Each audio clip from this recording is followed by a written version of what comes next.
Hello' everyone, মোৰ অন্য time নিবলৈ সকলোকে স্বাগতম জনাইছোঁ। বজাৰত গৈছিলোঁ, অলপ মিঠাই কিনি আনিলোঁ। মই পঢ়ি যোৱা LP স্কুল এম ই স্কুলৰ ছাৰ বাইদেউ আশীৰ্বাদ লওঁ বুলি ভাবিলোঁ। আৰু এটা সুখবৰ, যিহেতু মোৰ লগৰজনীয়ে যোৱাকালি ৰিজাল্ট দিছিলে স্বাস্থ্য বিভাগৰ, তাই নাৰ্ছৰ চাকৰি পালে।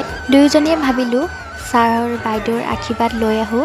তাৰপাছত তাত পালোঁগৈ, ছাৰহঁতেও ইমান ধুনীয়াকৈ আদৰিছে, খবৰটো পাই ভাল লাগিছে তেনেকৈ কৈছে। আৰু গোটেই ক্লাছকেইটাৰ গ'লোঁ। তাৰপাছত ছাৰে সকলোকে কৈছে এনেকৈ ভালকৈ পঢ়িলে তোমালোকেও আগবাঢ়িব পাৰিবা। এনেকুৱা সময় দিন আহিব বুলি কেতিয়াও সঁচাকৈ ভবা নাছিলোঁ। আমাকো এনেকৈ চিনাকি কৰাই দিব সকলোৰ লগত। সঁচাকৈ বহুত ভাল লাগিছে। এই পৰ্যায় পালোঁ যে আৰু নিজৰ নামটো ৰাখিব পাৰিলোঁ গোটেই গাঁওখনৰ, তাকে বহুত ভাল লাগিছে। জীৱনৰ প্ৰথম গুৰু নিজৰ মায়ে হয়।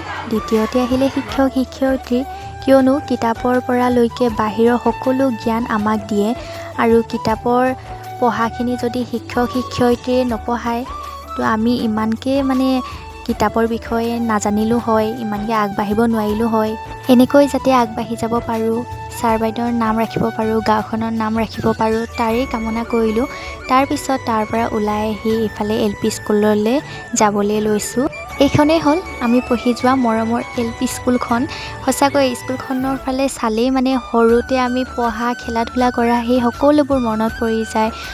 মেমহঁতৰ লগত কেনেকৈ ধেমালি কৰিছিলোঁ। আৰু এইফালে আমি তাত গৈ ভিতৰলৈ সোমাই গৈছোঁ, মেমক লগ কৰিলোঁ, কথা পাতিলোঁ। আৰু এইফালে মেমো বহি লৈছে, সকলোৱে কথা পাতিলোঁ, ফটোও ক্লিক কৰিলোঁ। নিজে কিবা এটা কৰি যে গৌৰৱেৰে মেমহঁতক লগ কৰিব গৈছোঁ, কিমান সুখৰ সময় সঁচাকৈ। LP স্কুল এম ই স্কুলত পঢ়া সময়খিনি সমান কেতিয়াও হ'ব নোৱাৰে। সেই দিনকেইটাই মোৰ জীৱনৰ বিশেষ দিন আছিলে, ভাল লগা দিন আছিলে। তো